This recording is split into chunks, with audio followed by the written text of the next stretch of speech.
नमस्कार दोस्तों, स्वागत है आप सभी का आपके अपने YouTube चैनल पे। मैं हूं हरीश पवार और आज हम आपके बीच में लाए हैं एक नया वीडियो और इस वीडियो के माध्यम से हम जानेंगे कि उत्तराखंड शिक्षा विभाग के अंतर्गत जो ग्रुप डी के पद निकले थे आउटसोर्स माध्यम से, तो क्या अब इसमें डेट बढ़ने वाली है, क्या क्या इसमें प्रोसेस होगा, कैसे इसमें मेरिट बनेगी, कैसे इसमें सिलेक्शन होगा, कैसे इसमें कट ऑफ बनेगी, क्या क्या सारा प्रोसेस है, तो इसके बारे में हम डिटेल्स में इस वीडियो के माध्यम से जानने वाले हैं।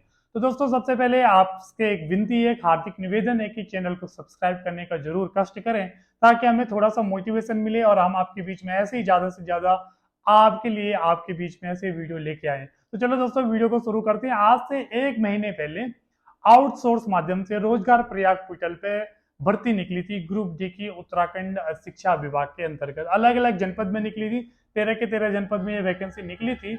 तो अलग अलग जनपद में अलग अलग पद निकले थे, यानी कि कहीं कम थे कहीं ज्यादा थे, जनपद के हिसाब से पद निकले थे। लगभग लगभग वर्तमान समय में अभी जो आज की जो तारीख है 5 तारीख को, 5 मार्च दिन की 3 बजे, लगभग लगभग 58,000 फॉर्म ऑनलाइन भरे जा चुके हैं। 58,000 फॉर्म। कुल कितने पद थे दोस्तों? तो 2,364 पद थे। पूरे उत्तराखंड में 2,364 पद थे और 58,000 फॉर्म अब तक भरे जा चुके हैं ऑनलाइन माध्यम से। कक्षा 5वीं पास के लिए बिलो एसएससी के लिए, बिलो एसएससी की जब बात करते तो 10th से नीचे वालों के लिए फॉर्म आवेदन मांगे गए थे। फॉर्म को ऑनलाइन भरा जा रहा था, ऑनलाइन रोजगार प्रयाग पोर्टल पे फॉर्म भरे जा रहे थे। तो ये सारी जब प्रोसेस था पिछले एक महीने से चल रहा है। आज है 5 तारीख, आज इसकी लास्ट डेट है। तो पहला सवाल ये है दोस्तों कि इसमें कुल कितने पद थे और कितने इसमें फॉर्म भरे जा चुके हैं। तो दोस्तों, 2,364 पद थे। आपको दिखेगा कि ये 5 मार्च दिन के 3 बजे का डेटा है कि सबसे ज्यादा उत्तरकाशी जिले में 6,752 फॉर्म ऑनलाइन भरे जा चुके हैं। सबसे कम बागेश्वर जिले में 2,876 फॉर्म भरे गए हैं। इसी तरीके से आप इस पूरी लिस्ट को देखे हुए कि 13 के 13 जिले इसमें शामिल हैं। तो उत्तरकाशी से लेकर बागेश्वर, अल्मोड़ा, कुमाऊं, गढ़वाल सारे जिले इसमें शामिल हैं। 58,178 फॉर्म भरे जा चुके हैं दिन के 3 बजे 5 तारीख को। शाम को इसकी डेट खत्म होने वाली है। तो 2,364 पद इसमें थे। रोजगार प्रयाग पोर्टल के माध्यम से इसमें फॉर्म भरे जा रहे थे। तो आप ये रोजगार प्रयाग पोर्टल पे देखोगे तो इस तरीके से ये सारा डेटा इसमें खुल के आएगा कि अब तक कितने आवेदन हुए, रुद्रप्रयाग जिले में कितने आवेदन हुए, टिहरी गढ़वाल में। लास्ट डेट इसकी 5 तारीख को, यानी कि आज ही इसकी लास्ट डेट है। तो इस तरीके से सारा डेटा इसमें आपको दिख जाएगा। तो रोजगार प्रयाग पोर्टल पे ये फॉर्म भरे जा रहे थे। अच्छा, अब सवाल ये है कि कितना समय लगेगा सारा प्रोसेस होने पे, और दूसरा सवाल ये कि क्या फॉर्म की डेट बढ़ेगी। दोनों चीजें एक दूसरे से रिलेटेड है। कैसे? माननीय शिक्षा मंत्री के हवाले से अगर उड़ती खबर ये आई थी कि इस अप्रैल से, यानी 1 अप्रैल से जो नया शिक्षा सत्र शुरू होने वाले हैं, उससे पहले ये सिलेक्शन पूरा हो जाएगा। यानी कि ये लोग ये चाहते हैं कि जो नया सत्र शुरू होने वाला है उससे पहले हम ये सारा काम पूरा कर लें। अगर ये सारा काम वाकई में 1 अप्रैल से पहले खत्म होने वाला है तो इस फॉर्म की डेट अब नहीं बढ़ने वाली है। क्योंकि भाई मार्च तो चलिए शुरू हो गया है, 5 मार्च तो आज ही हो गई है। तो 10-15 दिन तो सारे प्रोसेस में लगेगा ही लगेगा। तो अगर इसकी डेट, अगर इसका सारा प्रोसेस 1 अप्रैल से शुरू होगा, यानी कि 1 अप्रैल से ज्वाइनिंग हो जाएगी उन लोगों की जिनका सिलेक्शन होगा नए शिक्षा सत्र से, तो इसकी डेट नहीं बढ़ने वाली। और अगर ये बात झूठी निकली, गलत निकली कि 1 अप्रैल से ज्वाइनिंग हो जाएगी, तो दोस्तों यकीनन मानो अगले एक महीने तक इसकी डेट फिर से बढ़ जाएगी। क्योंकि अगर 1 अप्रैल से ये सारा काम नहीं करवाना है तो इसकी डेट कल फिर से बढ़ने वाली है, परसों फिर से बढ़ने वाली है। लेकिन अगर 1 अप्रैल से सब कुछ सही होगा, मान सपोज करो कि ये लोग ये चाहते हैं कि 1 अप्रैल से नई ज्वाइनिंग हो जाए जिनका ज्वाइनिंग करवानी है, तो फिर इसकी डेट नहीं बढ़ने वाली। तो डेट बढ़ना ना बढ़ना इस बात पर डिपेंड करता है कि 1 अप्रैल से जो नया शिक्षा सत्र शुरू हो रहा है तब से लोगों की ज्वाइनिंग करवानी है जिनका सिलेक्शन होगा, या उसके बाद में ज्वाइनिंग करवानी है। तो इसका डेट बढ़ना ना बढ़ना तो इस बात पे डिपेंड करता है। दूसरी बात दोस्तों, जो मेन बात है कि इसमें सिलेक्शन होगा कैसे। इसमें सिलेक्शन होगा कैसे, मैं आपको पहले भी बता चुका हूं दोस्तों कि 5 माध्यम उत्तराखंड में हैं, जिससे 5-6 माध्यम उत्तराखंड में जिससे सिलेक्शन होता है। आप एग्जाम करवा लो, एग्जाम पे मेरिट बनेगी, उससे सिलेक्शन करवा लो। वो तो आउटसोर्स में होने वाला है नहीं। आप इंटरव्यू करा लो, मैक्सिमम चांसेस ये हैं कि 58,000 लोगों का इंटरव्यू करवाना भी बड़ा मुश्किल है, तो ये भी उसमें होने वाला नहीं है। तीसरा प्रोसेस है दोस्तों कि डॉक्यूमेंट वेरिफिकेशन करा लो। डॉक्यूमेंट वेरिफिकेशन में ऐसे भी है कि जिसकी जितनी परसेंटेज होगी उस हिसाब से सिलेक्शन करा लो, तो ये पॉसिबिलिटी है। चौथा और पांचवा तरीका तो आप खुद से भी डिसाइड कर सकते हैं कि किस तरीके से भर्तियां हो सकती हैं, वो फोर्थ एंड फिफ्थ तरीका आप खुद कमेंट बॉक्स में कमेंट कर सकते हैं।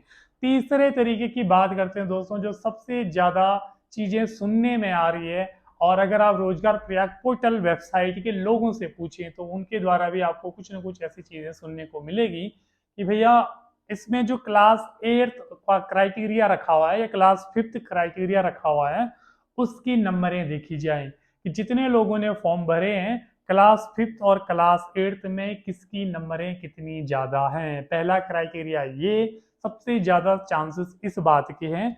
प्लस इसमें इन लोगों ने एक और क्राइटेरिया जोड़ना है जो कि सुनने में आ रहा है कि एज का क्राइटेरिया भी देखा जाएगा, कि जिसकी जितनी ज्यादा एज होगी उसके चांसेस उतने ज्यादा होंगे।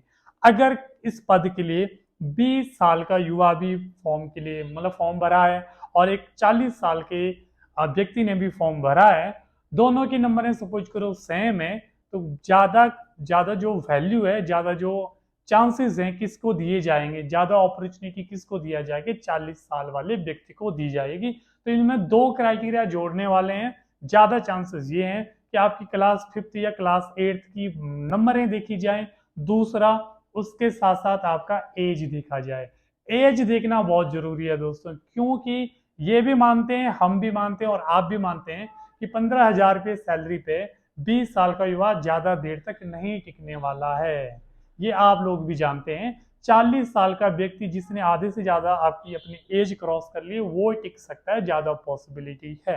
तो ये दो क्राइटेरिया सबसे ज्यादा सुनने में आ रहे हैं। लेकिन अब कुछ लोगों का सवाल है जो कि हम लोग भी जानते हैं कि कुछ लोगों का 8th पास या 5th पास में 1600 नंबर का पेपर था, किसी का 1800 का है, किसी का 1000 नंबर का है। ये इन लोगों के पास एक समस्या है। तो इसका समाधान सिंपल है, आप परसेंटेज देखी जाए, जिसकी जितनी परसेंटेज है, तो चाहे 1000 नंबर का पेपर हो, 1600 नंबर का आपका 8वीं का रिजल्ट हो, 1800 का 8वीं का रिजल्ट हो, कोई दिक्कत नहीं है। परसेंटेज देखी जाएगी, परसेंटेज के साथ साथ एज देखी जाएगा और फिर सिलेक्शन किया जाएगा। अगला सवाल, सिलेक्शन कैसा होगा। बहुत बार ये चीजों अखबारों में आई है कि स्थानीय युवा को नौकरी का ज्यादा, स्थानीय युवा को क्या दिया जाएगा, वरीयता दी जाएगी। तो स्थानीय युवा को वरीयता देने का मतलब है कि न्याय स्तर पर या ग्राम पंचायत स्तर पर ही सिलेक्शन होंगे। आज सबसे ज्यादा चांसेस ये दिख रहे हैं इसमें कि ये क्या करने वाले हैं कि आपके जितने भी एरिया वाले लोगों ने फॉर्म भरे हैं सबको बुला के उनकी परसेंटेज देके उनकी एज देके फाइनली सिलेक्शन किया जाए।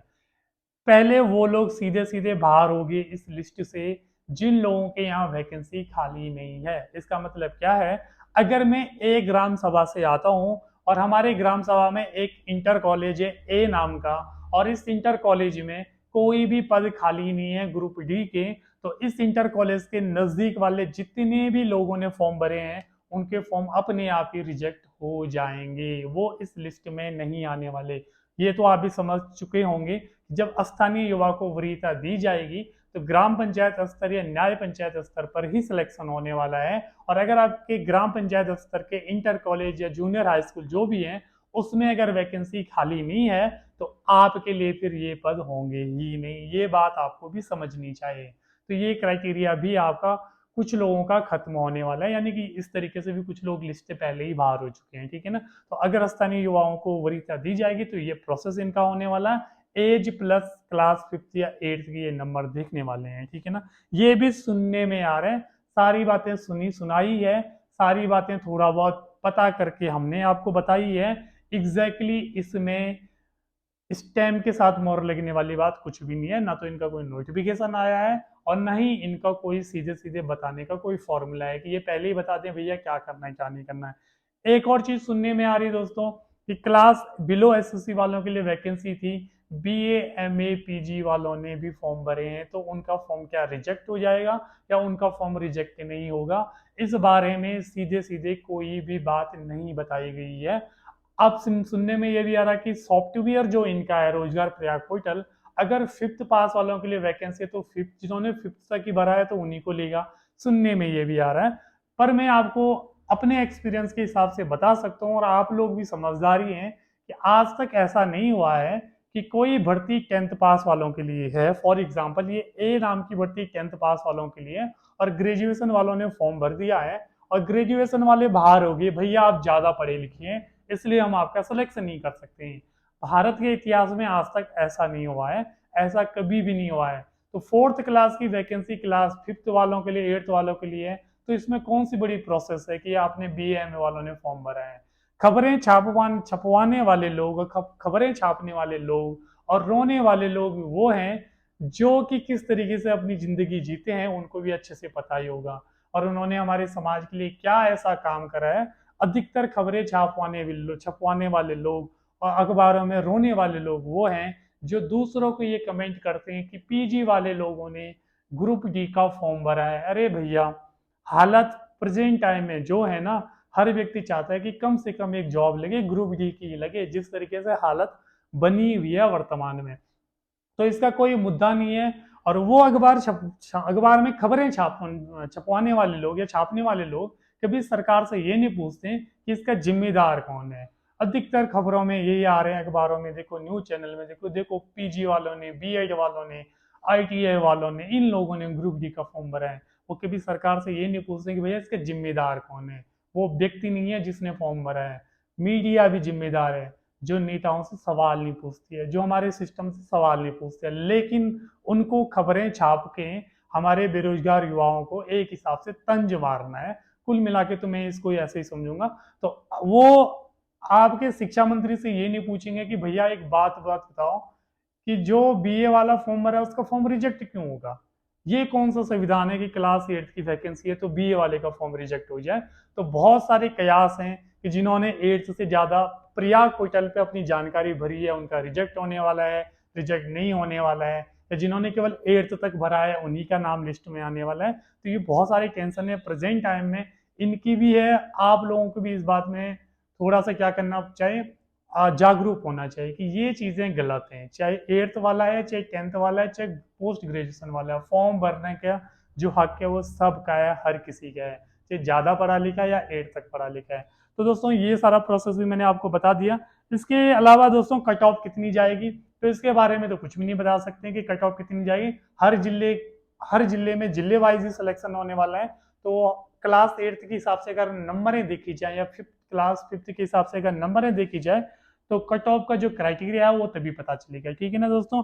इसके अलावा दोस्तों कागज क्या चाहिए आपको, अगर 1 अप्रैल से रियल में ज्वाइनिंग होने वाले, तो आपको इस चीज की तैयारी करनी चाहिए कि इसमें कागज कौन से चाहिए। जो कागज आपने फॉर्म भरते वक्त लगाए थे वो कागज आपके पास होने चाहिए। मैंने आपको पहले भी बताया था कि फर्जी चीजें न भरें, फर्जी डेटा न भरें। अगर आपने क्लास 8th की मार्कशीट लगाई है, नंबरें लिखी हैं, तो क्लास 8th की वही मार्कशीट चाहिए जो आपने भरी हुई है। ठीक है ना।